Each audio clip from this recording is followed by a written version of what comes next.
makes you happy. You just gotta think it, do it, and get it done. You gotta stop procrastinating. It's time to be creative. I realized that life is a lot more about the journey. Experience amazing. Sometimes you just need to pick up and go. Get out there and see everything you're missing. Welcome to Finding Lost. The ability to just go. Get off your ass and experience everything. Welcome. Welcome. You're Finding Lost with Daniel Chipman. Woohoo! You made it. Hi. You found me. Did you run here, or how did that work? I ran by sitting in my car. Oh, there you go. Does that count? So, okay, you just had this crazy journey. I'm here with Abigail Mogg, and you totally killed it last week. And now this isn't the first time you've done this, is what you're telling me. You did this last year as well. You ran 100 miles. I did it last year too. I didn't know I could do that. So it was like last year your first push to see if you could do it. Yeah. So what got you into wanting to run 100 miles? Pretty much. It was quite a few years ago. I ended up just somehow running 50 miles in a week. And backstory, I used to hate running. I used to avoid it. But then I just started slow. And then one week I ran 50 miles. And I wanted to see a couple of years later if I could still do that. Okay, so you ran 50 miles and then you decided, all right, well, I want to see if I can do that. And then what, you did it and you're like, well, then how much more can I go this week? Right. I ended up doing like 61 or something that year. And then the next year my goal was 70 and I did 80. And then I'm like, well, I can do 100. Okay. If I can do 80, I can try 100. And I did. Last year it took me 7 days. And I was going to work as well every day. So it was kind of hard. And so you're working and then you're still deciding. So you're running like what, like 20 miles a day, 18 miles a day? This year, yeah. It averaged about 20 miles a day. Right, because you accomplished 100 miles in 5 days, which you gave yourself a goal of 7 days. Yeah. And you totally cut 2 days off that while working. While working, yeah. You're a beast. What the hell? That's amazing. It's just weird. If I could just apply that to the rest of my life, then I might be okay. What are you running from, Abby? so you're running 100 miles. Now, you're not doing that, obviously, consistently. You're running 20 miles. And are you running on a track, or do you just have like a set area that you run, or what are you doing? I run outside. I don't have a treadmill anymore. I kind of plan like a route in my mind. Okay. When I'm running super far like that, I just have to be in the mindset that I'm going to be there for a really, really long time. And I just take a bunch of side streets, go around the block a couple times, go way out in the country if I feel comfortable. I just have to rerun streets over and over. And so that's what you're doing. You're basically running laps around right where you're at and right where you're living. Yeah. Wow. And so all over town, but yeah, it's a small town. Well, so it's like, well, probably what, 5 miles square? It seems like it's not, it. Yeah. It's not that big. I get tired of looking at the same things every time, but people looking at you waving, hey, look, there she is again. I know. There they are again. So now, what got you into running? Like, what got you into wanting to do? So you already run. You just told me you ran today. I did run. I ran today. I did a run yesterday to see where my body was at, and same thing today. Nothing hardcore. Did you take those 2 days off after running? Yeah. Okay. Now, what kind of toll does that take on your body? I mean, that's gotta. Because I did it last year, I kind of had something to go on. Sure. With recovery and stuff. And mentally, I was just doing really well, and I was recovering super fast. Nutrients and what I eat, supplements, things like that. So you taking like any BCAAs or anything like that? I do protein powder, like a complete protein, but I craved fish. I ate a lot of tuna. Like, I just kind of listened to my body. I didn't really have an appetite last week, believe it or not. So I had to kind of be careful how I was eating and what, making sure your body was still getting the fuel that you needed. And not getting dehydrated and stuff like that. Now, do you run with like a bladder pack or anything, or like water, or? Yeah, I run with a liter of water. and I'll drink the entire thing. For sure. Yeah. Luckily, it's been kind of cool, right? So it's not been Yeah. too humid. It's not been like torturous out there running. Right. And I run outside year round, so this is a treat. Nice. So, how long have you been running? Like, how many years? When did you compete in high school or anything? No, actually, I did play tennis in high school, and I hated running. I avoided it. I didn't like that feeling of my lungs being out of control, or my body breaking down. You know, if you sprint and then your body's done, Sure. it's kind of a weird feeling. You feel panicky or pass-outy, and I didn't like that feeling.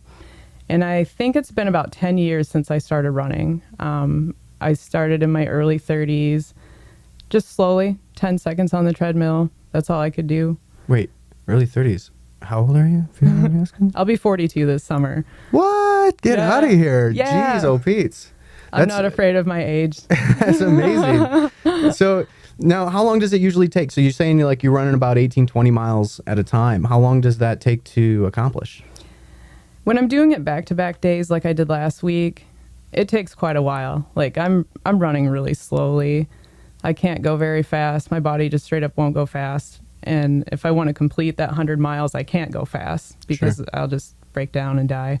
You'll tear yourself up. For sure. So would a But- couple hours, 4 hours? I think the first day, I didn't write my times down on here, but yeah, the first day was like under 5 hours. I think I did like 27 miles on that Sunday. Wow. So that's kind of crazy. So you work and then you decide, oh, you know what? I'm going to go run 5 hours. I did it, and I did 2 runs a day, so I split that up. Okay. And So you're doing 20 miles a day and 10 miles before work and then another after work? Is that kind of, what yeah. you're doing? Or? I have Sundays and Mondays off from work, so Okay. that's when I try to put the most miles in. Right. That's when it's 2 a days. Yeah, that Sunday I ended up doing 27.11. And then that Monday, it was cold and rainy, and I started feeling sore. But I ended up doing a total of 21.42 miles on that Monday. So I was at 48.53 by the end of Monday. I was almost halfway done. Wow. And then I had to go to work on Tuesday. So I would get up at 4 in the morning, run 7, 8 miles, and then I'd run after work. I was a sloth. I was a tired, slow sloth at work. Yeah, your body's caked, man. Yeah, I just can't go very fast. I can't even think. So now when people talk about marathons and everything, a marathon is generally a 5K, correct? It's 26.2 miles. Is a marathon? That's a marathon. A 5K is 3.1. Okay. So doing now, I know that there's always a lot of 5Ks that are going on. I think we have the Crim coming up. That's do you plan on running in that? Yeah, the Crim is my favorite race. I love the 10 mile. That's my favorite distance, actually, is 10 miles. Okay. And that was the first race I ever ran, was the 10 mile Crim. Oh, okay. So and what year did you do that? 10 years ago. Oh, so that's what guys started. Now, Yeah. did someone say, hey, do you want to run with us? Or were you just like, you know what? I think I'm going to participate in this year. My old running partner, Chris, convinced me to do it. I didn't think I could run 10 miles. I'd only run maybe 4 tops at that time. He's like, come on, we'll train, we'll do it. And then he ended up not doing it, but I did it. You ended up backing out. Yeah. He got Well, I'm not injured, gonna so stop. he couldn't do it. Bummer. But I did it anyway, and I finished it. And I've been running it ever since. This will be my 10th year. Awesome. Yeah. So now 10th year, 100 miles. You got all, you're hitting all these goals. You got these milestones now. What kind of I'm so super curious because this is it just sounds like you're a machine. I'm trying to wrap my head around me trying to attempt running this and and it's it's just so crazy and foreign to me. It's are you doing any other are you doing yoga or other stretches or what are you doing other things to how do you maintain that kind of running schedule? I mean, I know that if you're running, but still you gotta be you gotta stay loose and you gotta be tightening up. I mean, there's definitely gotta be your body's gotta be repairing itself. Yeah. I have to stretch. And part of the training too, I do lift weights too. But part of the training is stretching and sleeping correctly. So how many hours of sleep you getting? I go for 8. Usually it's 6 or 7. Okay.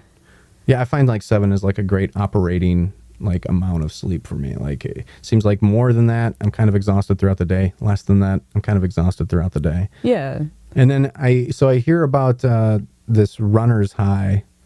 Is that like you It's get a that thing. and you just, is that what kind of what keeps you going or It can. It doesn't happen every time I run. no? But when it does, it's pretty cool. So what is that? Is it just like you just feel euphoric or like what is? Yeah. I've never experienced it myself, so. I don't know. Like, it might be different per person, but like, I kind of feel like my brain does a little happy dance or something. I don't really know how to describe it. And is it more like just because it's accomplished? It usually happens while I'm running. Okay. Sometimes after, but I like it when I'm running. If I get a runner's high, it's pretty cool. People like to listen to their favorite music or whatever, and that can add to it. Now, is that what you do? Yeah. You're listening to music while you're running? Yeah, I usually do. What kind of music you listen to? What's on Abby's playlist? I like everything from like Miles Davis, Grateful Dead for super long runs. Like long songs are good for that. Green Sky Bluegrass sometimes. And I also like heavier music when I run too. Now, do you find yourself running with the tempo a lot of times? Or? Sometimes. Yeah, sometimes. It just depends. But lately I've been listening to like heavier punk and metal. Yeah. If I run hills or, stuff like that. Yeah. So yeah, and you're accomplishing all these miles, and it's not just like on a flat surface. You're up and down Yeah. and around. I like hills. I like to climb. I'm a climber. Oh my! And I like running into the wind, most of the time too, and Yeah. just make this as hard as possible. I don't Now- like wind. Wind is stupid, but I have to run in it, so it's there. Now, when I got to go back to this, so like, because I'm really interested in like the toll that it's got to take in your body. Like, how is it that how do you keep yourself healthy? How do you keep your feet healthy? Like, have you had to orchestrate like how you run? I mean, I've read and heard a lot of things about, people running and like how Nike changed a lot of things by creating the running shoe, and it was more of like a heel to toe thing, and people don't really run like that. Are you running up on the balls of your feet? It depends. I just pretty much my stride depends on what feels good. Sure. You can go by the book on things, but if your body doesn't like it that way, then you might be hurting yourself, or maybe you're not getting the most out of your run. I don't know. I kind of vary my strides, and when I'm running super far, I run lower to the ground, if that makes sense. Okay, so you're kind of like your strides shorter, or like I'm trying to Yeah. picture like It'll be shorter than if I was just like hauling ass trying to. right. Well, because you're Going for speed. obviously going for distance and not speed. Right. Now I've heard of these century run competitions and stuff like that. And people doing this, like they go out and like they run like 100 miles and like they have like a little tent or whatever with them. And Yeah. like this is a thing that they do. Have you ever thought about doing something like that? Is that a future goal? I've thought of it. If I ever did anything like that, I'd need to do some severe training with somebody that knows what they're doing. Well, it sounds like you're training. Running 100 miles in a week is very, very impressive. Thank you. And, it's definitely not something that you hear about other people doing. And I know that you had been talking about now, like your plans for next year. You want to be doing this. You want to do this again. Yeah. So this is going to be an annual thing, like where you're going to just pick a week and you want to run 100 miles. Yeah, I want to try it again. As long as I can do it, I want to try it again. And so when you were also talking about, punks with lunch. Yeah, Punks with Lunch. So now explain to me what Punks with Lunch is. They're an organization out of the east side of Lansing that pretty much, they don't blame people for being in a hard spot. Sure. A lot of people are vulnerable and need things, and they pretty much find out what the people need. They get to know them as well, and then they get those things directly to the people. Now, are they a nonprofit or for profit, or how are they? I believe they're nonprofit. Like they just want to help people because it's a serious situation everywhere. You know, there's a lot of people that need Absolutely. things, or they don't have a place to live, and they don't have food or socks or underwear.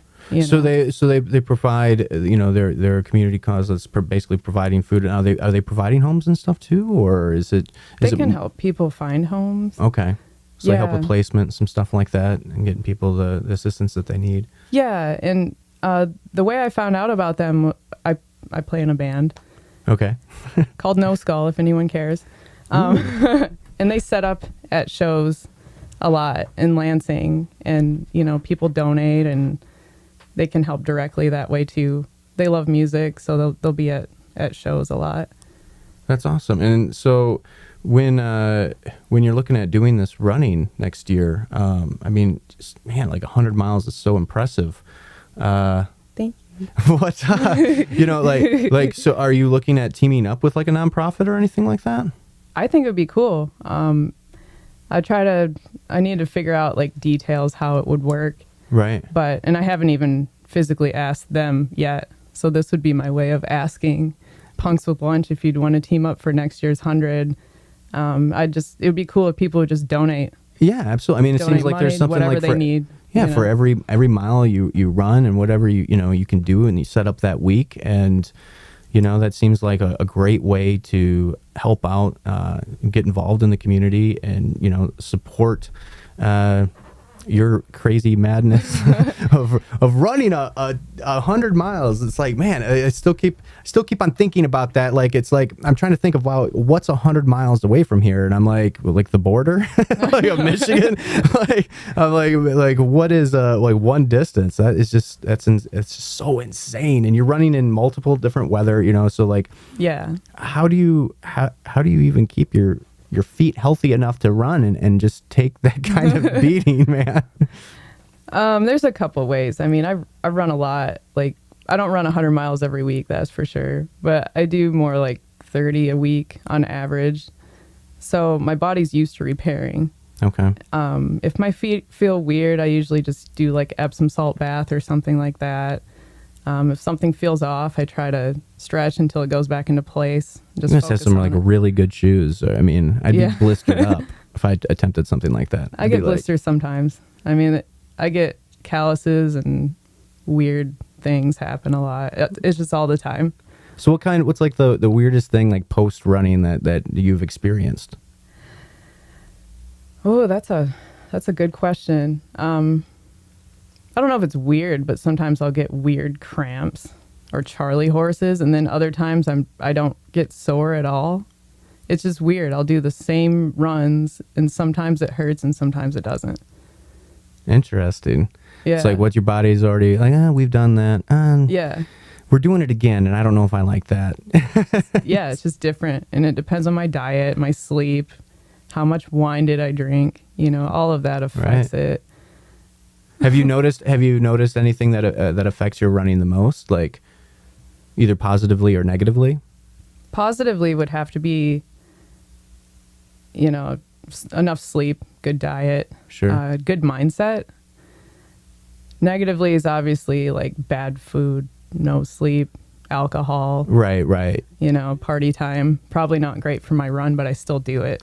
Right. Well, you still got to live. Yeah. Still got to enjoy life. I mean, I still run even if I feel like poop from the night before, but We could just run through it. Yeah. What so like when you're running, are you like, what are you thinking about, man? Like are you just meditated and zoned out and just staring at your feet and paying attention to the tempo? I mean, do you even think about the distance that you're running while you're running it, or are you just like going until you can't go no more? it depends on the day. If it's one of my days off, usually Sundays I do longer runs. So I've already prepared mentally to go far. Right. If I might have a problem in my mind I need to work out from life, or if somebody I know is suffering from something, I might focus on that and just send them energy or something. Other times I just don't think about anything at all. Like, it's kind of cool to not think about anything at all. So like, almost running's almost like your church, man. Yeah. It's like your place to meditate, get out, and Yeah, it's an and also escape. find the introspective to kill the horrible life happenings that sometimes are just going on, man. 'Cause it's going on everywhere. Yeah, life's hard for a lot of people, you know. Everyone has really horrible times, you know. It's not anything new, but that helps me get through it to be able to run, and then I'm physically too tired to give a crap about whatever was bothering me. Right, yeah, sure. Now, do you probably go home, slam some food, and are like KO, I'd imagine. Yeah, and you know, I have to kind of space it out. Like if I have a show with my band or something, I'm not going to go run 20 miles before that because I need that energy to like wail on my drums or whatever. But I might get cramps while I'm doing that. So I met you 10 years ago, 2009, with the Skinny at Derek's and great friend Brett Beauclair. And you know, you're playing the hand drums for the Skinny. So you're beating a full set, or what's going on? Yeah. What's going on with No Skull? Yeah, I played drum set for No Skull. It's kind of a sludgy Sludgington punk. Nice. Sludgyton punk? A little Sludgington punk. Kind of doomy at times. Nice. It's pretty fun to smash stuff. I just heard this band. Oh man, what was it called? Something Grips. And they're very interesting. I can't remember the name off the top of my head. But so do you guys tour locally, like in Flint and like Lansing, or where do you guys generally play? We mainly play in the Lansing area. Sometimes we'll branch out to Lake Kalamazoo. You know, we've been to Grand Rapids like one time. Ypsilanti, we've done that before. But it's like a circuit, so we play shows with other bands, which nice. I really like that. Now, when's your guys' next show? We don't have anything booked right now, but possibly a couple over the summer. We're kind of taking it easy over the summer, and then we're going to have like an EP come out.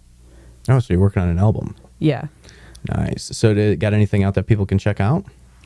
Not anything really right now, but in the next few months we'll have something up, and it'll be probably on all the platforms. Okay, so you're definitely on Facebook. Is that like at No Skull Band or something, or where are you guys? Yeah, we're No Skull on Facebook. Instagram, we have a little Instagram page that I need to manage a little bit better.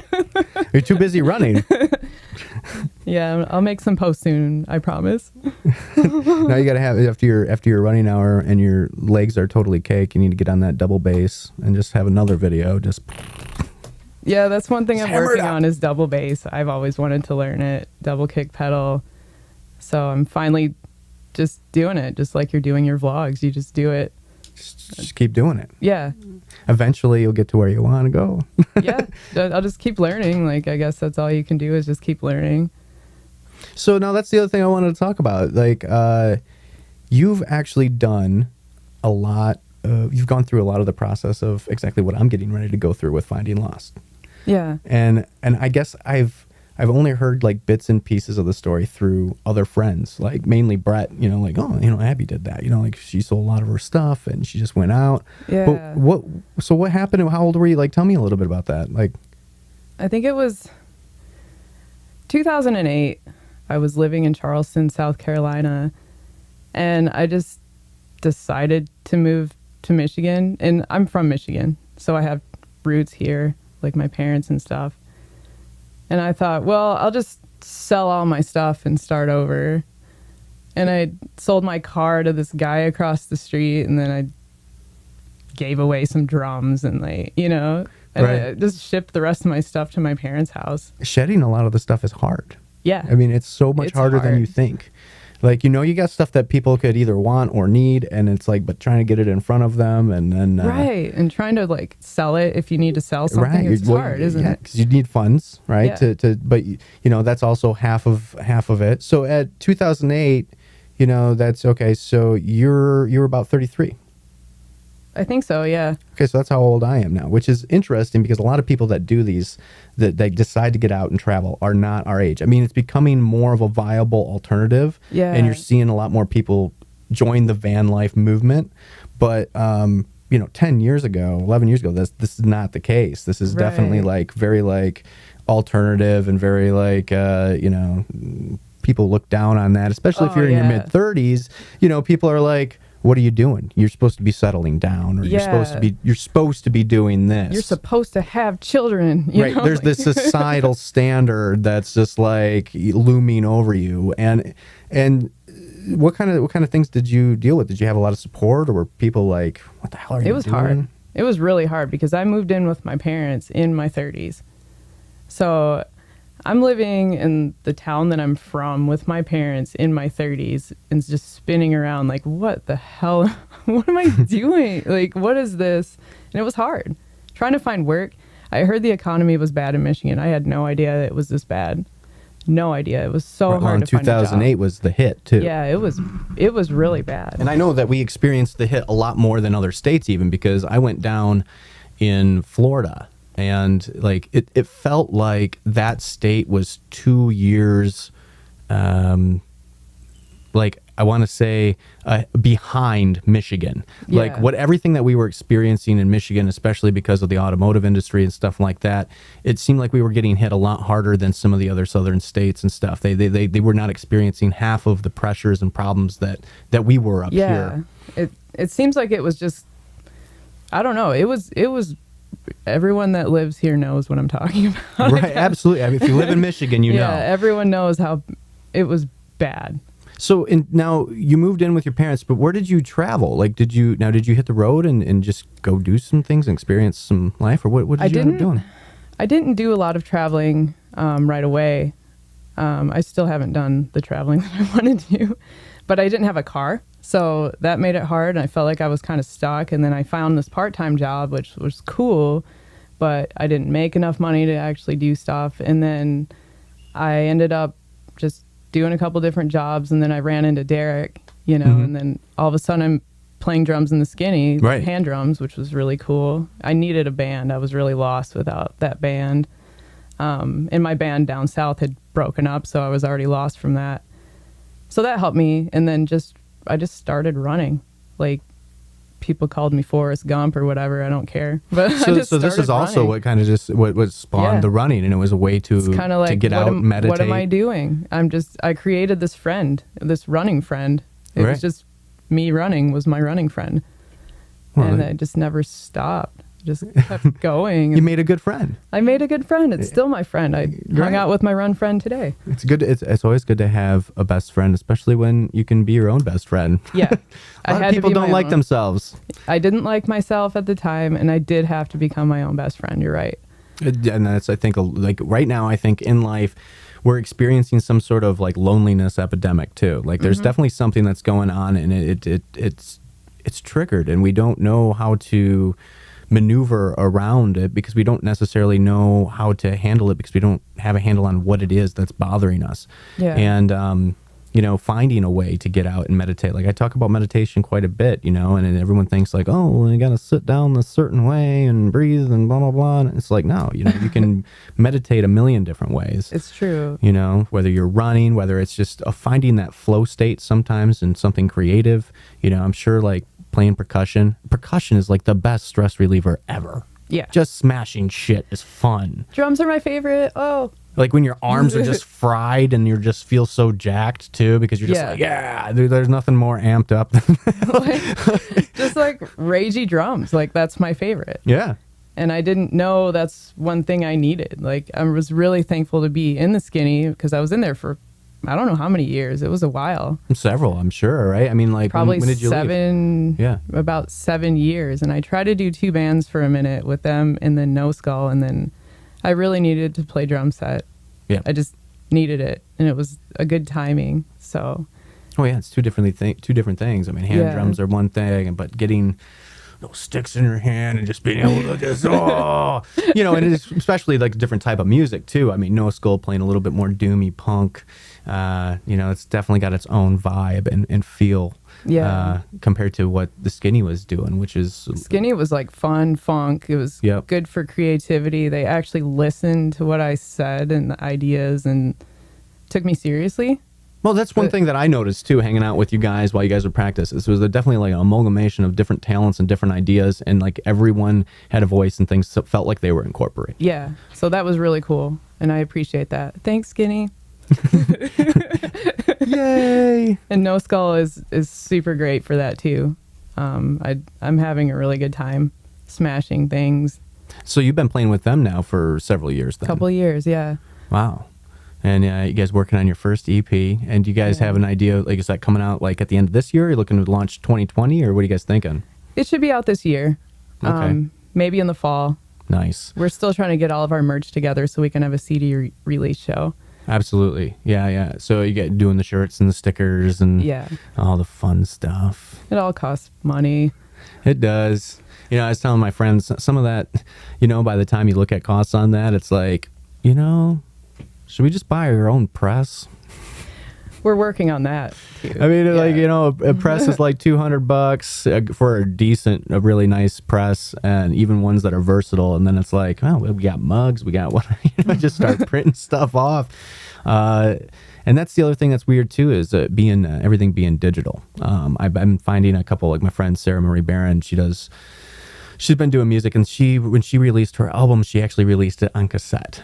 Yeah. And then a lot of people do that. Yeah. And then I thought that was pretty interesting. Obviously, you get the digital too, so you have it on all platforms. You can listen to it on everything. But that's I always thought that was very interesting. Cassette, I don't know how many people still have cassette players. If you have one, that's got to be cool. But like, I know vinyl is coming back in a big way, and I always thought that would be awesome. You know, doing a vinyl pressing. Like, I love vinyl. Like, I just went to the Plural show a couple nights ago, and the first thing I did was buy their vinyl. I have to. Dude, it just sounds better, man. It's just there, you know? Like, that's one of the things that I wanted to get here. I used to have several records. I don't have many anymore. The last one I have is actually in that frame, and it's like the Best of the Doors. It's outside. Oh, out there. Yeah. And it was just one of those things, man. I can't travel with it. You know, I'm in the middle of trying to actually condense my library and figure out, because I used to DJ, so I just have too much music.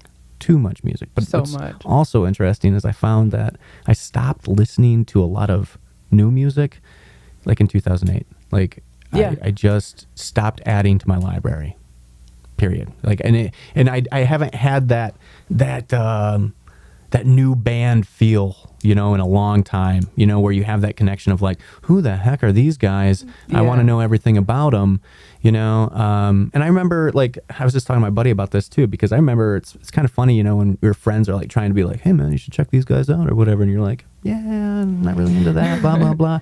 And then, you know, several years later, you end up like giving it a listen or whatever. And you fall in love, and you're like, why haven't I been listening to this for the past 5 years? You know, I love band suggestions now. Yeah. Like, I'm not overwhelmed anymore. I try to actually, especially if it's a smaller band. And now that I see so many bands at the shows that I play, because we do, you know, usually about 30-minute sets per band, I might get to see 3 other bands that night and check them out that way. And like, there's so much talent. Oh my gosh. Right. Like, I don't even have to listen to the radio anymore. Yeah, who listens to the radio? Not for music. I just try to see it live, and then I look on Bandcamp or Facebook or, you know, just I tell you what, suggestions. The last band that I actually got into was 21 Pilots. Okay. That I was like, oh man, I really dig these guys. And it was the funniest way that I got into them too, is because normally it's something that you either seen them live, or you ended up, you know, someone ended up playing the song for you or whatever. And with this, it was my buddy singing karaoke. and he sang the song, and I'm just like, who are those guys? Because that sounds pretty awesome. He's like 21 Pilots, blah blah blah, and like that was literally, it had been several years since I had bought a CD, and I went into Best Buy and bought a CD, and I listened to it, and I was like, man, these guys are awesome. You know, like I'm very tangible. Like, I love the digital age. I love being able to have my card on my phone and, you know, the NFC chip, and I love being able to have all this access to all this wonderful information. But man, I tell you what, there's something that comes along with being able to open the CD, or, you know, flip through the tangible artwork and read the lyrics as you're listening to the album, and see what you're getting a greater sense of the band by just observing, you know, how they've decided to put it together. It's part of their product, is the physical thing. And if you can go to an artist show, a band show, whatever it is, and you physically give them the money for their CD, shirt, whatever, that's the best form of damn the man that you can do, because you don't have to go through any corporate anything. You know, if you buy it online, that's one thing. But if you physically Give the artist the money. hand them that cash, Yes. that's just getting rid of all the corporate BS or other people making money on somebody Oh else's yeah, I mean music. everything with Spotify Yeah. and stuff. It's like So that's when you sure have that may be physical great for copy- discovering, but you know what? Get out there and see the band. You know, get out Yeah. there and experience them. And online, like you can buy it online, you can get the digital, but you're right. When you have that physical copy, it's so much better. I think it's like you know. So when I did video for a lot of different places, I'd always go through the process of like, all right, hey, I'm gonna design a label. I'm gonna design the cover. I'm gonna print all these things. I'm gonna cut all these things. I'm going to shrink wrap them. I put a lot of time into them, literally just because.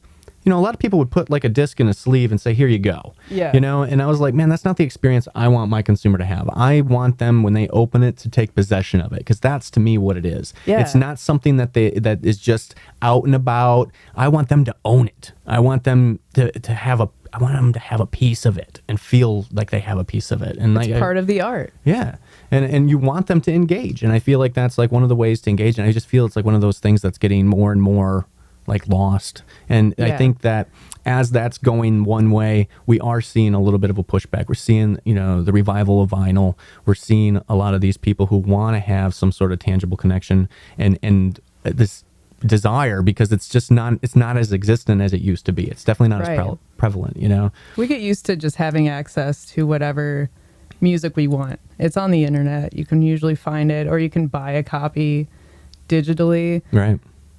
I is- want it which is now. I fine. want it now. Yeah. You know, but and a lot of that is just voiding the experience. And I think like I don't know. There's just so much to be said when it comes to the music and artist world in a way too. Like I remember, you know, it's kind of a funny story too. Like I love Incubus, but check this out. I remember getting was it Morning View as a gift one year for my birthday, and I'm like, who are these guys? And I remember just putting it in my CD rack and not opening it for years. Like it was like 2 or 3 years. And then I opened it and I threw it in the player and I'm like, listened to every song, and I fell in love with every song. And I was like, how did I not listen to these guys? How did I not open this up as soon as I got it? It was one of those gifts from my aunt. She's like, oh, I think you like him, blah, blah, blah. And I'm Yeah. like, okay. You know, I listened to, you know, I was like, Slipknot and blah blah blah, like just listen to some harder stuff. And wow, was I like, I used to literally prescribe that album to people that were going through shit in their life and be like, Yeah. you just need to go ahead and discover yourself again, listen to this album front to back, you know. Like, and you Yeah. get you thinking. It's medicine. Music is medicine and laughter, you know. And now it's a Michael Jackson song. That's not funny at all, Dan. Hey, it's your show. It's a show. It's a show. Yeah, well, I feel so. I challenged my buddy Joel, and he's talking about like that would kill me, but you know he does. I don't think it would kill him. He's like all trying to. I think he's psyching himself out for this 5K. I'm like, bro, you're running a 5K. Like, 5Ks are hard. yeah, but like, what's the competition in a 5K? You're not really competing, are you? You're only competing against yourself, really, when you're running, right? It's It not like a depends. 5K isn't like a race for I'm the best, unless you're, I guess, that guy. I mean, to me, you know, doing like those things, it's always like a 5K is usually for support of something, and it's, you know, it's Sometimes, yeah. I mean, I guess it just depends on the individual, like, experience, whoever's running it. about. Like, So you look at like a 5K, like, man, I got to be balls out and running hard. yeah, I have trouble with speed. I'm a slow runner, but I can go really far. So Right. I do 5K sometimes, and I do have to train pretty hard for speed. My legs are short. So what don't do go you? very fast. So okay, when was the last 5K that you ran? I want to say like an organized 5K or just like me. Yeah, running. not just you Okay. running, like an organized event. I think I did one in like November. That was in and Lansing. and so how long does that take you to run a 5K? Because I heard people like doing it in like 4 minutes is crazy, but it's possible, right? You can do it. Well, I mean, it depends on the person. Or is it but like I- 9 minutes or 14 minutes? I don't remember. Well, It's it's 3.1 It's going to be miles. like more than that because it's 3.1 miles. Right. So if I I think my time was like 23 something. Okay, there we go. That's more about 20 Yeah. minutes. Yeah, that's so. What's the I wonder what the record is on a 5K. Yeah, I was really sore after that. That's faster than I normally run. Well, yeah, I mean that's getting with it. And it was cold out. It was 32 degrees out. Man, But when Running in you're running the with cold? you run with a Ugh. bunch of people, you're gonna run faster probably. well, sure. I mean, like in my head, that's where I was like, he said something about running the 5K, and I'm just thinking to myself like, now I'm gonna fucking put my foot in my mouth by saying this, but I feel like I could run the 5K cold. Like I don't like. You think so? Are you gonna do this then? If you're gonna sign other people up for, I'm not 100 miles, signing. I'm not maybe you signing should- him up. I'm just saying he's already signed up for this 5K, and I know like, but you guys are talking about this training, and it's like, okay, I've documented a couple 5Ks, and when I see Grandma running it, I'm feeling like I could accomplish that. Like, like I'm probably not going to die. I mean, it's going to be mind over matter because there's Right. always, I mean, that's what it is anyway. I mean, that's the only way you're accomplishing 20 miles a day. There's definitely got to be that point where you're Yeah. like, okay, this is the last push. I took myself this far out. Now I have to get back. Right. I don't know. I think that a mind over matter situation, it's like, okay, 3 miles, 3.5 miles or whatever. I could do that, but, I'd want to die afterwards, sure, but It's longer than you think. Like a 5K is longer than you think it is. yeah, but Usually there's also after that the thing first you're running with mile- people. By the second mile, if you're just doing it cold, like you said, by the second mile, you're Oh, I'd be wishing gassed. that it was over. I'd want to be dead. Yeah. Absolutely. I'd probably want to collapse after. I'd probably collapse, then vomit. Hate myself for about 3 weeks after. I think you should do a 5K then. Yeah. I mean, don't hate yourself, but I definitely, I wouldn't, I'm not against it. I do have fears about running outside. I just don't know what it is. Like, I Well, you mean, said now I'm a your- smoker, but your asthma too. it's not really, I don't know if it is asthma. The doctors were saying that that's kind of like what it is. Basically, my lungs fill up with fluid when I run outside, and it's just outside. Like, I remember I used to be in track, and I ended up doing a lot more field events, but I had to do a couple running events. And I remember, like, I would train hard, and we would be at practice and stuff. And, you're training on a Tuesday or Wednesday, and the meet's on Friday. And by the time Friday happens, every time I'd run, I'd get sick. Right. It was like all of a sudden, like I'm just, my body is producing a lot of fluid or phlegm. My lungs feel like they're just compacted. It's very scary. interesting. Yeah. Yeah, it's traumatic and scary. Yeah, it was just weird. Like, why, everyone would be like, Dan, how come you're not competing now? And it's like, I feel like I'm going to die. I feel sick, like it's just blah.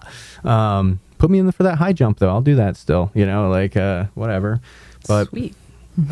yeah, so a 5K, looking at him, he's, and what you were saying about that, like, I guess maybe I'm not understanding a general 5K. What is the competition there? I mean, it's just, is it speed? There's huge competition in a 5K if you're competing for that, like for placement or whatever. Sure. There's always going to be at least a handful of people that are going to go all out. Right, and But they're they running run- these all the time, and they're wanting, Yeah. and they're seeing the same people, and they're like, man, Adam got me last time, and I got to make sure that I beat It him can this get time. very competitive depending on the people running it, but it can get pretty competitive. And other people are going just to see if they can finish it.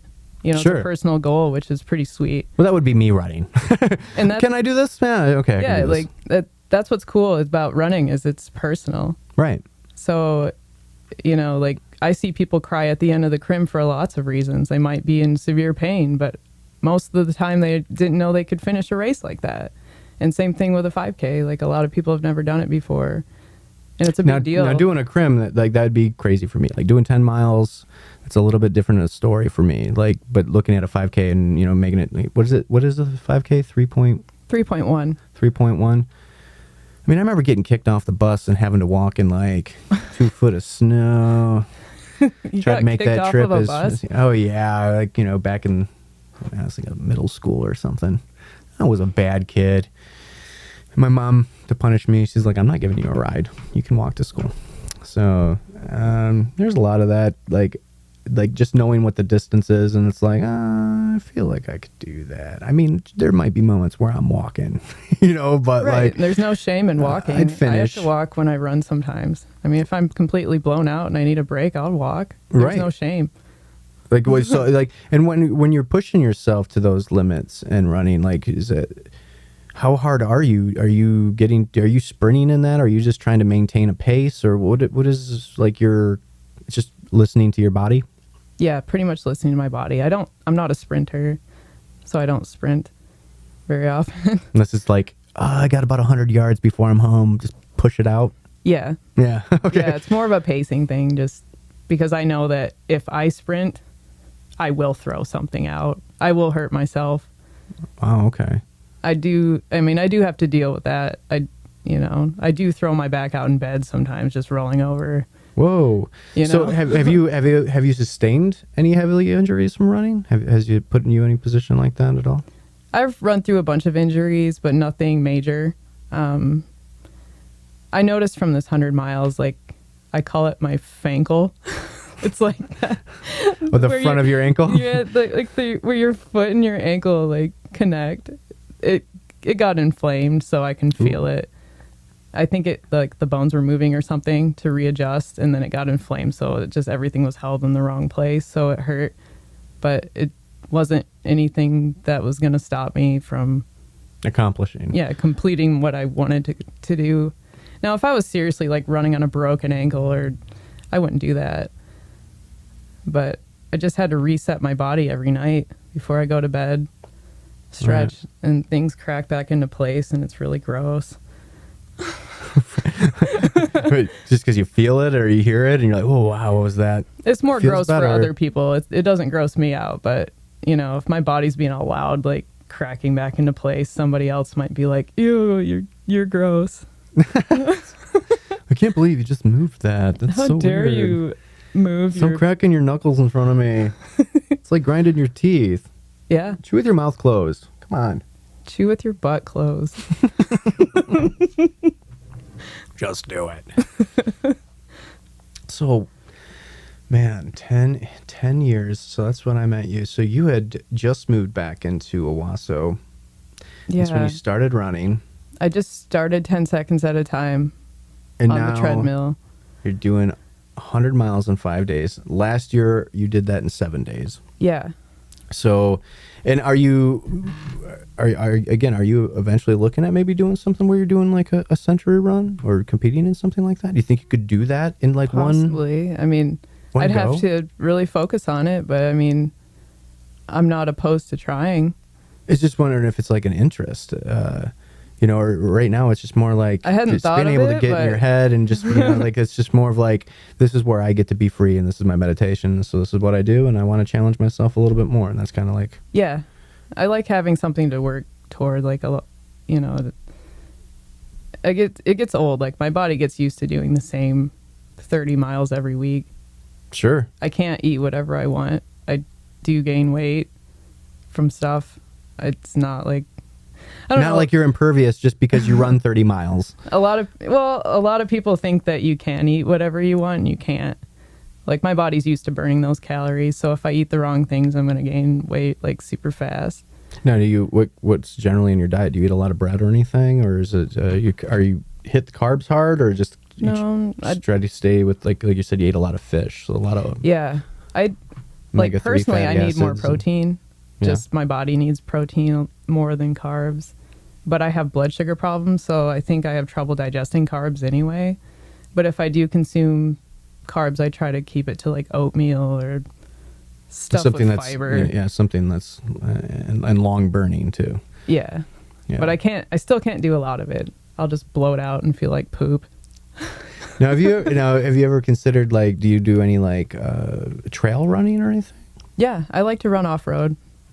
If I buy shoes for running, I need really big tread on the bottom because I run in the snow too. Like, when it's really awful outside, I'm still gonna go run outside. Now, have you heard about these there's been studies and stuff that are like talking about like barefoot running and strengthening your feet a different way because of like what Nike did and stuff like that. Have you ever tried any Vibrams, or do you do anything barefoot or anything like that? I haven't done a ton of barefoot running, but I think it's a good idea. And you can't just like No, you do don't a bunch- just, don't just go yeah. into 10 miles. No, you want right. to break You can't them in. just do it a bunch of miles. I'm that sure way. you have a process even when you buy shoes because you Yeah. want to make sure that you're not completely killing your feet if you're going to attempt a 10-mile run. Yeah. Yeah, and it's kind of the same thing when people call it breaking in shoes. I just call it, I have to be the one to break into my shoes, like, because the shoes aren't really changing. It's my body that has to adjust. But barefoot running is really good for stabilizer muscles, Yep. all those little tiny joints and muscles that wearing a shoe kind of prevents you from having. Your fankle. My fankle. My fankle needs adjusting. Right.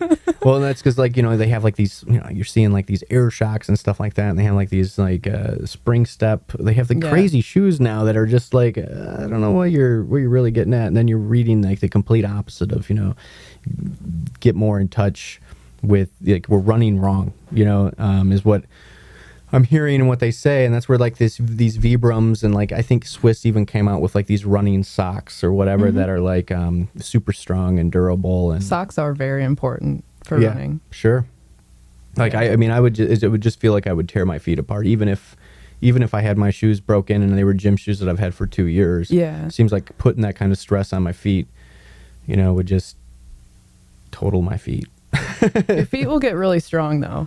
You'll see weird muscles in your feet. Like if you look at a runner's foot, they're usually all torn up, but they have like, I noticed with my own, I just saw like a transformation when I started running. I have like muscles in my feet that I never had before. Sure. My knees are stronger. I don't have a lot of knee pain. I used to have knee pain. So before. running has actually helped your knee pain. Mm-hmm. So would you say that it's in a way helped reduce or maybe better manage inflammation? Yeah. I think it, you know how when you, let's say you do a lot of typing Mm-hmm. and your nails will grow faster. It's the same thing with that repetitive like pounding on the I never heard pavement. that. So the more you type, the quicker your nails will grow. Yeah. Never heard that before. I used to work in an office like a long time ago. I've been typing this week and my nails are already ready to be cut. Yeah. Wow. Do a lot of typing. You might have to cut your nails more. I just play with my hair a lot, so that's why I don't have any. No. I was hoping that it'd grow. Had the opposite effect. You don't need it. Yeah, who needs hair? Who I got needs it. hair? I got it on my chin anyway. That's what keeps it cool. So where's where's the farthest you've traveled? Do you plan on like maybe doing any like if you do get into sponsored runs and doing something like that? Would that be something that you'd be interested in traveling and doing these things? Yeah. Traveling would be cool. That's just something that I haven't really been able to do the way I want to. Where do you want to travel. I'd like to actually. I've been actually wanting to go to Africa. Yeah? Just to go see how people live. You Right. know? But that applies everywhere I go. I like to see how other people live. Oh, I love observing different cultures. Yeah. Absolutely. That's like the best part about Important. traveling. Yeah. Every culture that you come across and all the clicks and everything, it adds perspective. Yeah. It's like I don't want to be a tourist. I just want to see how regular people live. Right, and engage. Like that's the whole thing with Finding Lost with me too. It's not just about like, oh, let's go to these touristy spots. It's like, no, I want to get to meet some of the locals. I want to be able to, hear what they got. What's cool? What do they think that's cool? What's the local hangout? That's what I'm interested Right. in. And then tell me some stories. Share with me like what goes on around here, or some personal challenge or experience. Just to broaden the horizons. I mean, you don't. Yeah. You don't know until you know, and you only, I just love conversations with people. You meet so many interesting people all the time, and what I've noticed is like there's this fear, but then there's also this desire for interaction throughout people, and it kind of goes to those loneliness symptoms too. Yeah. I think a lot of people are. I think there's a need now that we're, all social media, people are glued to their phones. What's all been going on in the last 10 years in this generation with the interwebs and all these cool things. And I mean, as cool as it is, I think it's detached us a lot from what it means to be human. And I agree. I think there's this craving for this interaction. I mean, people fear it. Like, if two people get into a room and they don't know each other, they may not talk unless there's something that ends up forcing an interaction. But Right. it's like they're craving that forced interaction. A lot of people that I know, unless it's like social anxiety is crippling them, it's like they kind of feel weird until it's like, okay, now I'm forced to talk to this person, or I'm forced to interact with this person, and it's like, yeah, this isn't too bad. Look, I'm humaning now. I feel like a human. They just feel better, Yeah. and it's just because it's like, maybe it's them doing something they wouldn't have normally done. We went to the theater the other night, and the people came in and they're like, hey, we need everyone to, this is a pretty full house tonight. We need everyone to scooch into the centers and stuff like that. And it was funny because, like, generally you go to a movie theater, you're not talking to anyone else. Because you don't want to, yeah. Right. And then when that happened, it kind of forced interaction. I made a couple quips. Yeah. I joked to the person next to me, and I was like, oh, well, this seat isn't as warm as my last one, or whatever, and it's like, we just made a couple jokes, but it was fun. And it felt like, then after that happened, like, viewing the film, it felt like more of a camaraderie Like a in community. the whole theater. Yeah. Yeah. Of course, everyone was there to watch Endgame, so everyone was pretty excited anyway. But it was still that thing, like, where it was like, this is cool. We're all humans interacting, and now it's just a big living room instead of like, oh, don't sit next to me. Need that buffer seat, like those kind of things. And now it's like, oh, I'm sitting next to someone I don't know, but hey, we're both enjoying this together, and this is pretty cool, Yeah, you already have something in common in being in a room like that. Right. You all went there to do the same thing. And that's where it's like that forced interaction or an exploitive common interest, Right. that challenges people to engage. Like music. Yeah, that's the best part. Like, there's something that goes on when you're at a concert, and it's a band that you enjoy and someone else is enjoying. I mean, that's where mosh pits come from and all these things. It's like, Right. we want to get this out, man. You're cool. Hey, I'm going to bump into you. All right, cool, man. Oh, you're down on the ground? Like, that's the other myth. There's like that common misconception, which is obviously getting a little bit better now. And not to say that there's not some absolutely violent pits, but for the most part, generally, people have a very mad respect for each other. Yeah, that's one thing I noticed playing in the scene that I play in now. Like, people are super respectful of your space. I was seeing a friend's band that was opening up for Primitive Man, which is pretty heavy doom band out of Denver. And somebody bumped into me, and I didn't even really know that they did that, but they were like, oh my goodness, I think I bumped into you. At a concert? How dare you? Extremely heavy, like, scary show, but people are, oh my gosh, I got into your space. I'm really sorry. Like, Right. I thought that they were going to cry. They felt so bad, and I didn't even know they bumped into me. Wow, that's crazy. Like, it was really cool. I'm like, oh, respect. Wow, not so common much anymore. Yeah. It's like, we're all here, we're all on this planet, we're all trying to human. Some of us are trying to human better than others, but what is humaning better, and what is it that's stopping us from just being kind sometimes? Right. You never know what people are going through.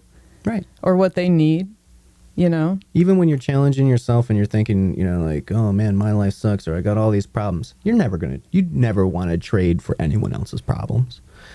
I can't see that. Yeah, and I mean, I think that people, like, if people are going through a terrible time, or you're just having a crappy day, it's okay to feel bad. Like, a lot of people want you to feel happy for them. Like, Right. I want you to be happy to make me more comfortable. And you know what I mean?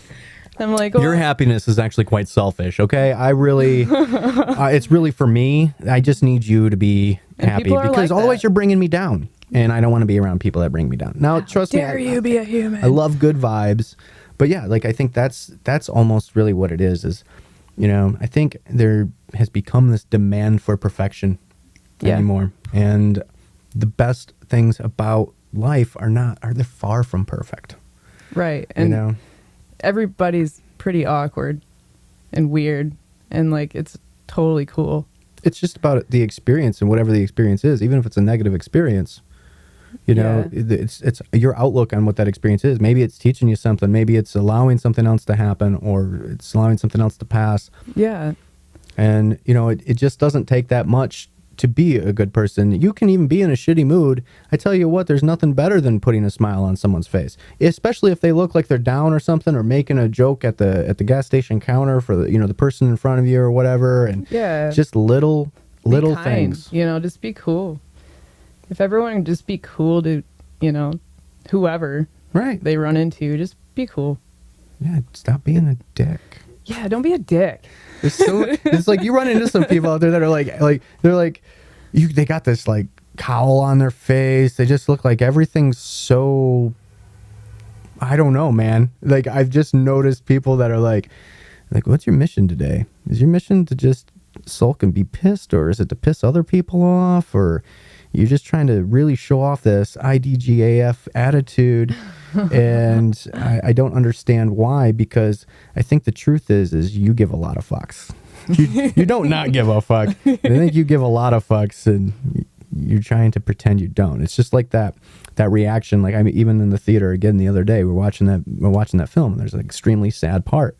Yeah. And you could obviously hear a group of people that didn't know how to handle this emotion, because instead of, they were probably crying, but instead of allowing themselves to, they had to like either make a joke or start laughing, because it's just, they don't know what to do with it. They don't want to be embarrassed, or they don't, it's just. I felt a feeling, Right? I felt something. This is so strange. It's like the Grinch's heart growing or something, like. But society doesn't always let everyone feel feelings. I'm not cool if I cry. I'm a guy, whatever. Like, how about you just worry about humaning, and like it's emotions are real, like, and they're fine. So go ahead and experience them. It's part of this wonderful thing that we're living. You don't need my permission to be a human. Right. That's where I think it comes down to. I think that there's a thing where I think people either fill the expectation bucket or the you bucket. And people are always worried about filling the expectation bucket. They're worried about what other people think. They stop themselves in their tracks sometimes because of the fear of what they are thinking other people might think. And that conversation is only happening in your head. In the person who's experiencing, it's that those conversations aren't usually going on, like the wager of influence is crazy. People don't realize that, like, in order for someone to recognize someone, like, your subconscious has to build up an entire story for you to realize that guy that drove by in a truck. Yeah. You see him, oh, he's got this hat on, oh, he might be a construction worker, Like, whether you're consciously processing it or just subconsciously processing it, there's a process that's going on there building that story. And in that's where I think a lot of people have this wager of influence that they don't take advantage of. So when I hear you doing something crazy like running 100 miles, I want to know who else is running 100 miles. I know I ain't running 100 miles, but man, I'm definitely interested in the next step and what that brings. Next year sounds awesome. That's with my next for lunch. My goal is just do 100 miles again, like next year. Yeah, like get that behind you, like that. I mean, just like, to me, it's like, it's almost something crazy enough that should definitely be written up in the independent paper. Why doesn't everyone know about this? Because that might be a lot of pressure. Oh, well, yeah, that's true. You have to focus. But I don't know. I mean, I think I've done it, I've done it 2 times now. Like, if somebody thought it was, I mean, I can't believe that you thought it was interesting, but it's like just something you don't hear about someone doing. I mean, you do, but it's like not anyone that I know or not anyone in the area. Like, it's just not something that you hear about. And then to hear that you set a goal of 7 days, you knock it out in 5. It's just, wow. It's impressive. It's extremely impressive. Thank you. And I think that it's just too damn awesome. That's about what I got on that, man. I don't know. I always want to encourage people to do the things they like to do. A lot of people are, I should get back into fill in the blank, or I really liked it when I did this. And I just want to, I always want to encourage people to do that, not shame them if they don't, but encourage them to do it, because like I said, when I started running 10 years ago, I could run 10 seconds. I was a smoker myself. I could run 10 seconds before I wanted to die. And then it made me mad. Well, why can't I run 20 seconds? Why can't I do 30? And then the first time I ran 2 minutes without stopping, I'm like, okay, I'm getting somewhere. 2 minutes is an accomplishment. I mean, even doing that on a treadmill is it's like, oh, jeez. Just like, I need it. No walking. Okay, no walking. Just maintain. And yeah, that's a task. I used to do that just before, like when I was working out, I'd try to do like a 5-minute run. I'd run for a song, so 3 to 5 minutes, just to try to get my body to a heat, like start to just get a bead, and then, all right, warmed up, now I'm hopping into the weights. But long distance running and doing crazy things like that, it's not for everybody. It totally isn't. It wasn't for me forever. For most of my life, it wasn't for me, but now it is. Well, running 10 years, now accomplishing 100 miles. I mean, it seems like I know a lot of runners that have been running 10 years, but they ain't challenging themselves to take it to that kind of level. Like, then that's like a real next step kind of thing.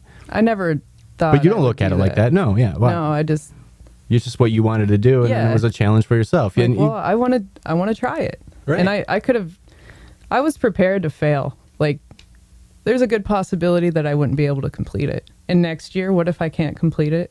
I would just heal and try again.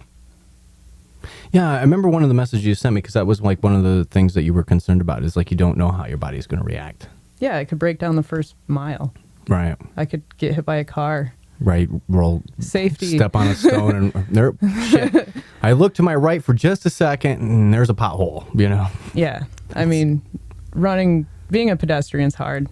Yeah, well, especially if you're running, being a cyclist. Running with traffic. A lot of my friends cycle. It looks like Tour de France when I come to work. All the cyclists I work with. It's pretty cool. I'm around inspiring people, but I don't know. Just dealing with traffic, and people need to be more careful around pedestrians, cyclists, motorcycles, things like that. But I get mad at people every now and then because I've just let so many bad drivers go without saying anything. But it's because you want to just shake your fist and be like, I don't even care that it was me. It's like, you're going to hurt somebody else. Yeah, pay attention. Get off your phone. Like, I'm sure you see that, all the time if you're running. All the time. And are you running around? No, are you like running around town, or are you kind of stepping out more like on Oliver and getting out a little bit more in the country, or is it just varies? All over, and country sometimes. So, like, would I run on a road that has no sidewalk or whatever? Or anytime, really, wherever I go, I have to be the one that looks out for everybody else's bad. Everyone else's mistake, I have to see it first, so I can dive out of the way, because I'll die. Somebody will kill me. Right. Yeah. But people just aren't paying attention. Yeah, and like, just 4-way stop, people just run right over the crosswalk. They don't even think. Well, and that's the other thing there would too. Be somebody I mean, there. No joke either. Like, Owosso is probably some of the worst drivers per capita that I've ever experienced. I've run in a couple different areas, and it seems like, with my experience, that running in Owosso, people are not. There's almost a different mentality about pedestrians. Oh yeah, well, it's not a college town. They're not like. Yeah, if I run other places, there's a little more. People are more aware, or maybe there's more of that happening. People are just more aware. They don't cut me off as much. I don't want to put an entire town down, but I do notice that as a big problem. Yeah, I'm not. I don't. Yeah. Owosso. I love Owosso. They're very progressive. They got a lot of good things happening. There's definitely effort. It's a great community. It's definitely, yeah. There definitely is a huge problem with driving around pedestrians and cyclists. I don't know if it's a lack of knowledge or just a lack of caring, or the mentality that roads are built for cars. I've heard that multiple times there. Roads are built for cars only, and it's like, if you're not going to accept the fact that pedestrians and cyclists and motorcycles are going to be there, then you have no business driving. Absolutely. And I think some of that comes down to like the education anymore, and just the distraction of cell phones. They feel like, I think that's one of the things, like if you're in Flint or if you're in Lansing, you have U of M, you have MSU, you have a large student body that is, a lot of people are walking. They're everywhere. Exactly. And so they get the right of way. But even in Florida, sure, you have some horrible drivers in Florida, but a lot of people, there's just like this, pedestrians have the right of way, and people they're already looking out for pedestrians. Right. And I don't see that as much in Owosso. some people, like, it's a big deal if somebody goes over the crosswalk and then backs up because they see me or whoever coming. I always give them a wave, like, wow, you're the only person today that... Hey, thanks for not blocking the place that I get to run. Thank you. You're Thank awesome. you for acknowledging the crosswalk. Thank you for acknowledging the rules of the road. Like, this stop sign, I have a four-way stop out here. I don't think anyone ever stops. In fact, it's so funny that because no one ever stops. If I pull out and someone's coming in, even if they would be at the stop sign first, they don't know what to do. They don't know what to do. Like, I won't even be up to the stop sign yet. And they're like, Where do I waving me go? across, and I'm like, you have the right of way right now, you know. But it's like they're just not used to stopping there until like they have to, and then they feel like, Yeah. you go, and it's like, what the hell? People don't know how to operate a four-way stop. It's like, Scary. you know what's is interesting? I just had to renew my license, and they Okay. stopped doing the tests. Like, I thought I was going to have like a 20-question test, you know, Right. to make sure. Here's your refresher. We want to make sure you're still, you know, coherent or up You to know speed how on to the do a four-way rules of the stop. road. Yeah. And so I was expecting that, and then no, they don't do that anymore. They do not even test you anymore. Did you have to look into that box? You have to do an eye test, Okay. sure, but they don't have a question test. Like, you don't have anything to show that you still know who has the right of way in what situation, or what a certain sign means, or anything. Like, That's there's sad. no and you just see all these older people too that are in there that it's like, you probably shouldn't have your license. Like, and that's what's really scary is like, Yeah. there's so many people. And maybe that's part of it too. I mean, usually when I'm dealing with someone who's a horrible, crappy driver, no offense, but they're usually No, an they older should be person. offended. They should. Whoever's being a crappy driver should hear it. But they're and not even paying it. They be don't even reminded. know. Like, they think that it's fine to go 40, you know, or like I remember my grandpa like merging on the expressway at 35. Like, they're not even thinking that it's an issue. Dangerous. And it's yeah. dangerous. You're a hazard on the road now. And how do we mitigate some of that? You know, if we're not even testing, it's like, how did this all even come about to this point? You know, especially. That is interesting because I don't remember. It's been a couple years, I think, since I renewed my license, but I don't remember taking a written test. I looked into the box. Right. I remember. So, and what's I looked funny at the about blurry it box. is I remember like going at a younger age with my dad, and he had to renew his license, and like they gave him like a 30-question test. Like, he had to Yeah. answer these questions about like, okay, who has the right of way if blah blah blah pulls at a stop sign or a four-way stop, and they got, you know, it was just very basic road knowledge. And I was like, yeah, okay, that makes sense, you know. And since my license is actually expiring, and it, you know, like maybe this is what I'm going to end up having to do, and I was fully anticipating and kind of nervous that I would have to do this, Right. and it wasn't even a thing. And I'm like, well, this kind of explains a lot. Yeah. I mean, anyone that's ever been around traffic, whether they were driving, riding, walking, like it's bad. Like, And distracted driving is bad. yeah. I mean, it's I can't really tell you. bad. I look at people's faces when they're turning the corner. I study people all day. Yeah. Head down, Head down. looking at the phone, or they have their sunglasses on thinking you're not going to notice that they're looking down at their phone. You can tell. Right. My head's not turned at all. Da, da, da. I can do this, you know, while they're running over everybody's dog or Yeah, I'm special. I don't need to pay attention. I can just you keep the wheel prevent, straight. Like, if you can prevent an accident by paying attention, oh my gosh, the concept. I mean, I'm guilty of it too. I mean, don't get me wrong. Sometimes I get a text, you know, sometimes like I do check it out. I try to do voice response. I mean, I think a lot of it is we are used to multitasking. I think the problem is we're not giving ourselves on the road the attention that it needs. You know, there's Yeah. too many, there's so, like, I can't even explain it. You know, I feel like I've driven across country several times now. That's so cool. And it's like, I probably due for an accident. You know, like, I feel like I put enough miles on and anytime there's a close call, it's not me. You know, Right. It's all of a sudden someone's coming into my lane, You and have it's to like be you're ready not for even that. paying attention. You know, why are you not looking? You're merging. I'm right here next to you. Why are you looking left if you're coming right? You know, like Yeah. it's like I want to be like aware, like as much as I can, because I'm already like that just from being a pedestrian for so long. But the truth is how much of it's going to matter now anymore? You know, like we're talking about automated driving. By 2025, Right. who's going to be driving anyway except the car? Yeah. I mean, It's going to be weird. I would like to take a nap while I get there. That would be nice. I think that's also the other thing is like people, because we're going to have autonomous driving, your workload is also, it's like, well, you can work in your car now. So it's Yeah. like, you know, how much of that shit's going to be getting done. Of course, you know, it'd be great to take a nap. And like what I've been reading with what Tesla is going to be doing, I think it's pretty amazing because they're talking about, well, while you're at work, all of a sudden you get a text, ding, hey, blah, blah, blah, needs a ride. It's going to take this much energy. It's going to, but you get paid this much and your car will be back or whatever. And your car will just go pick someone up, take them to where they need to be, and then come drive itself back to work until you're ready to leave. What does that mean for Uber then?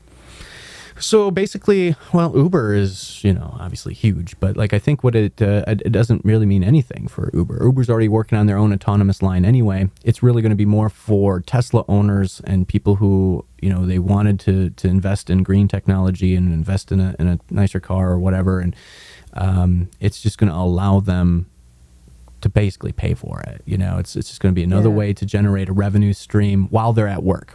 Very cool. You know, and also I just read too that Elon is looking at, with Tesla, they're actually looking at starting their own insurance plan as well. So it wouldn't have to be like, oh, we're going to go to AAA. It's like it's going to be like a cell phone manufacturer. I mean, and that's really how the That's technology is working anyway. Yeah. So- You don't want to have to go through all these separate thingies unless you want to. Right, and then It's when it nice comes to when it's all in one book. Yeah, and when it comes to pedestrians and stuff, it's like, it's not, you know, not even being asleep, but just being able to have that stuff censored. The car is going to be so Right. much more observant and so much more ready to handle the situation than any human possibly would ever be. And that's just where the technology is going to end up becoming. We need to accept it. Right, we're going to be flying You can around fight in it, cars. but you're just going to be the only one without a ride. Well, I've actually heard that they're doing on 69 is like there's supposed to be like this an autonomous, it's like an autonomous freeway or whatever. They're actually going to have like this testing section Okay. on 69 for autonomous vehicles. So I think that's going to be quite interesting, and I think that's more like further east of Irish Road. Okay. Then like basically after like becomes 75 or whatever in that region, which was also nice when the speed limits went up in yeah. Michigan. Like you got to enjoy that. I'm sure you do the 52 run to 69. Yeah. 52 is the worst. It is.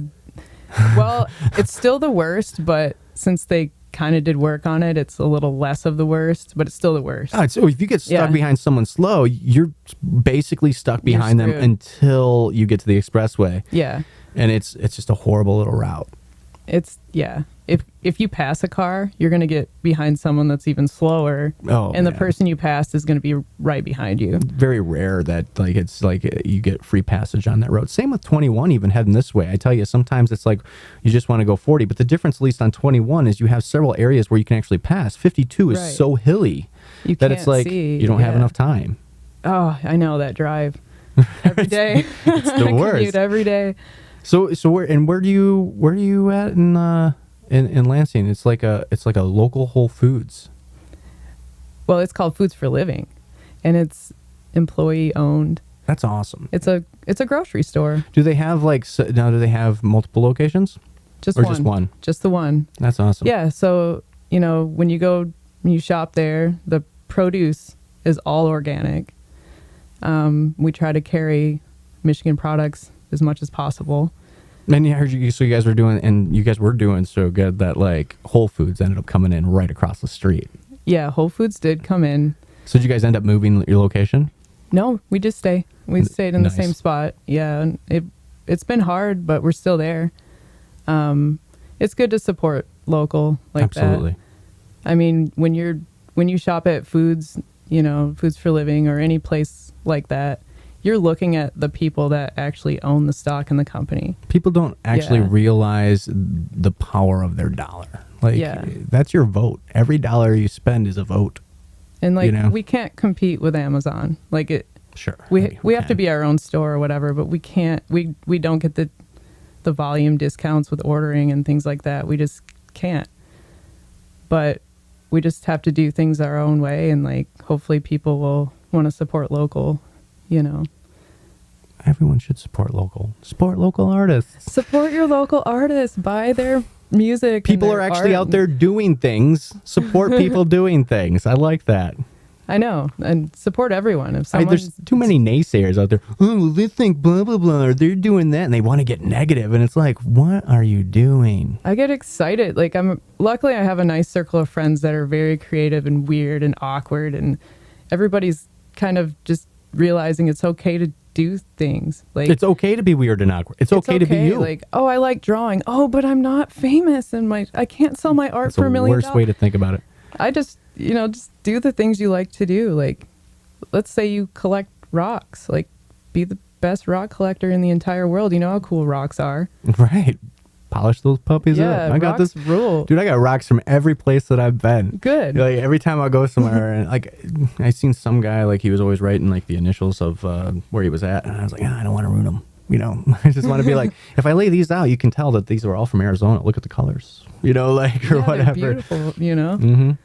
And all collections are, I don't know. It's always just so weird. People are into so many weird things. And I don't like, I like people that, just embrace their uniqueness. And there's Right. just so many people that are like, want to bring people down. People are thriving nowadays on this negativity. And it's because it's like they're in this anonymous, even if on Facebook, where it's like they are whoever they are. But, so many trolls out there. It's like, why do Right. we... Negativity seems to be what gets the clicks, and so that's where you see all this clickbait, you see all these different things, or Right. how people are like trying to get into the algorithm by negativity for some reason is always the conflict is what I think gets people involved, and I don't understand why you don't see so much of an equal bounce when it comes to people who are being positive. It's like people don't want to always be supportive or whatever. They just rather be involved or be that troll in these negative situations Yeah. to amplify and exploit a situation, and instead of... Someone's always going to knock down your sandcastle. Right. There's always going to be somebody there trying to ruin what you've done. And it's probably because they're not doing the things that they like to do. Exactly. It's like, so you've been in enough bands to know, like when you've been like, sometimes like I remember being in high school, like there'd be the guy that's like up there singing, and sure, he may not have the best voice, but he's up there doing it. If it's what are you genuine, doing? How come you're talking shit? Can you do it? If it's genuine and somebody is being themselves 1,000%, being passionate about whatever they're doing, I'm going to be in the front row, like enjoying it. Right. I want to be there. Like, You I get don't- energy from it. For sure. When That people are- inspires me to run Yes. 100 miles or whatever. Like Exactly. things like that. I'm like a SpongeBob around it. Like I just want to just soak up people being genuine. Oh man, That's all I want. We need more people like you in the world, Abby. Oh, stop. They need to be running 100 miles too. We're going to get Joel to do it, I swear. I'm like, dude, you got a week. Come on, bro. You can do this. Maybe you can start off by at least like riding his bike, because that was what was funny. He called me up one day, or I called him up. I'm like, dude, you home? And he's like, I saw that. I'm vlog, I about think. 10 minutes out, or he's like, I'm about 10 miles out and I haven't decided to turn around yet. And I'm like, That's badass. that's great. Do that 5 days in a row. You got your 100, man. That's a 20-mile round trip. Everyone ever run 100 miles like right now? I Oh, can't. my I God. can't even do it right now. I'm still recovering. So where can people check you out? I'm on Facebook. On Facebook. What's I have your a notes at? app. Just Abigail Mogg. There you go. That's Check it out, and check out Punks for Lunch. Man, this Yeah, is Punks for Lunch. this is a great time having you on. I'll tell them that we mentioned their name, and they'll probably be really excited. Yeah, we'll have to give them a little tag in the podcast. And Or in seriously, the- like in wherever the post. people live, like find out your local charity, or just start your own, or help people. Like go through your closet, Yeah, it's not too hard to get involved. get your little hotel soaps that you have a million of. Like just give them away. Find someone that's hungry, like give them a sandwich. Don't judge somebody has a sign on an exit, I need money for food or whatever. Don't judge them. At least give them some respect. If you don't have any money or something to help, at least give them respect. Respect's the easiest thing that we can all give, man. And it's Yeah. just... I had a guy the other day on the exit I was on. I just see different people, with a sign. And this guy the other day had one And I was waiting for the light to change, so I was right there, and he flipped his sign around, and I looked at it and it said, well, at least give me the finger. Because I was zoned out really hard, and it made me laugh. I'm like, you're entertaining me. Yep. And you give me a chuckle. Yeah. You're making me feel better. Just laughter again. Like, Great all medicine. right, Here's a couple dollars. It was cool. And that, I was running really far after work a couple weeks ago, just training for this 100. And there was a guy just kind of sleeping in a doorway. I mean, obviously they were awake, but he cheered me on. He's like, you can do it. And it totally made me feel good. Like, you're cheering me on, dude. I love, I've had. I'm not even being cool or anything, several conversations with homeless or, it's just, they have some of the best stories too. It's just yeah. Even if it's shitty circumstances or whatever, but they never come across that way. They're never negative. They're extremely grateful. They're extremely appreciative. I mean, it's very rare that people. Absolutely. They're the realest of people. Everyone else has got this fake facade and what they think is, oh, this is my job and this is who I am. And because of this is what I get to be and blah, blah, blah. And it's get off the pedestal. Why did you put yourself up there? You're not on a horse right now. Just because your Tesla's white, or whatever, doesn't mean you have to be a snoot, or a snob or whatever. We just need to help each other or whatever. You'll just take care of. I mean, most people will agree that society sucks. Sure. It's bad. It's bad online. It's bad in real person. And just help somebody out or give them respect. If you don't know what else to how do you be change respectful. that? I mean, no one likes dealing with that. I mean, and people are, it's they feel stuck on why can't I, what am I supposed to do? Well, I can't first save off, the world, Dan. Yeah, Well, just you can do help. you can do you better. Yeah. That's what it really comes down to me. That's my whole thing too in this whole process is just how can we just human better? We all are fucking humans, man. It doesn't matter your race, creed, or religion. It literally doesn't matter. We are all in this together. Yeah. We're all in our own poop that we sit Right. in. It's all, that's one of the Human things that I poop heard. that we sit I in. actually thought it was a pretty funny one. It was, we're all fed shit sandwiches.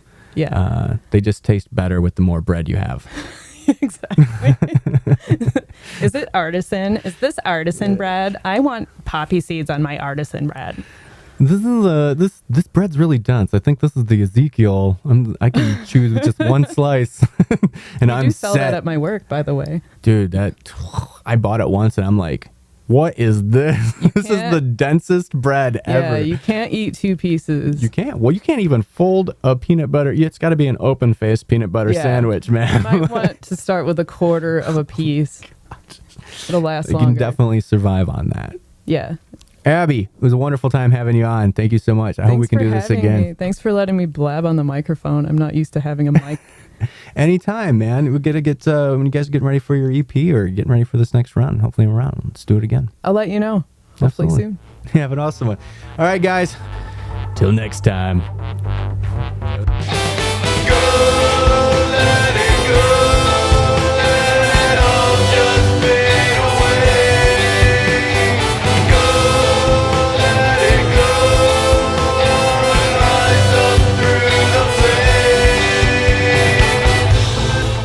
Don't forget to click that subscribe button if you haven't done so already. You can also follow me on any of these social media outlets at FindingLostWDC or visit FindingLostWDC.com for the latest adventure updates. Thanks again for watching, and I'll see you next time on Finding Lost.